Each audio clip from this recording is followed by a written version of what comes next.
स्वागत आहे मित्रांनो सर्वांचं आपल्या व्हिडिओमध्ये स्वागत आहे आपल्या यूट्यूब चॅनलवर सामान्य माणसाचा हक्क. तर मित्रांनो, एक महिना झाला मित्रांनो त्या गोष्टीला. अहिल्यानगरमधील राहुरी तालुक्यामध्ये वरवंडी गाव आहे मित्रांनो.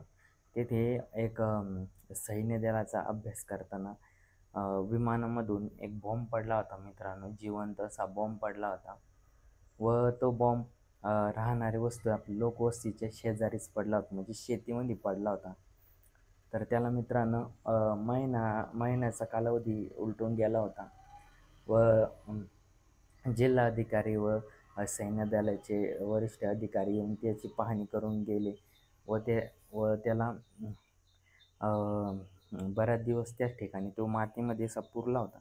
त्याच्यामुळे त्याला मातीमधून त्याचा स्फोट वगैरे काही नाही झाला व त्याची पिन न निघाल्यामुळे त्याची पिन निघाली नाही, त्याच्यामुळे त्याचा स्फोट काही झाला नाही त्या ठिकाणी.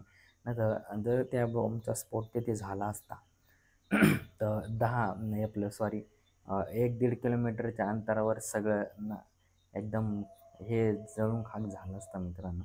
असं सैन्य दलाचं सांगणं होतं की एवढी त्या बॉम्बमध्ये क्षमता होती.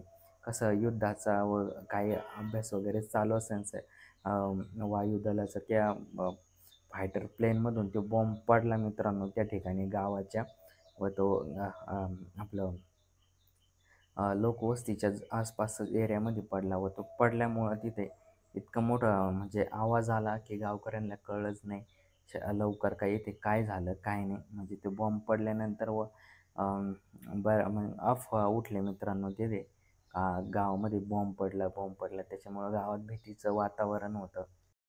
तर मित्रांनो त्या बॉम्बला असं अहिल्यानगरच्या ठिकाणी सैनिक केंद्रामध्ये नेऊन मित्रांनो ते आपलं पटांगणामध्ये नेऊन त्याचा मित्रांनो त्या बॉम्बचा स्फोट घडवून आणण्यात आलेला व त्या बॉम्बला निकामी करण्यात आलेलं आहे.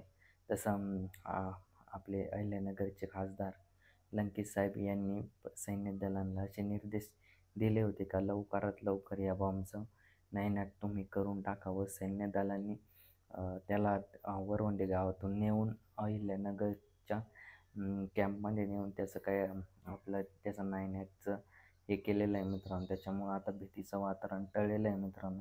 गावातल्या लोकांच्या मनामध्ये जे भीतीचं वातावरण होतं ते संपलेलं आहे मित्रांनो. कसं बरेच दिवस तो बॉम्ब तेथे पडून होता.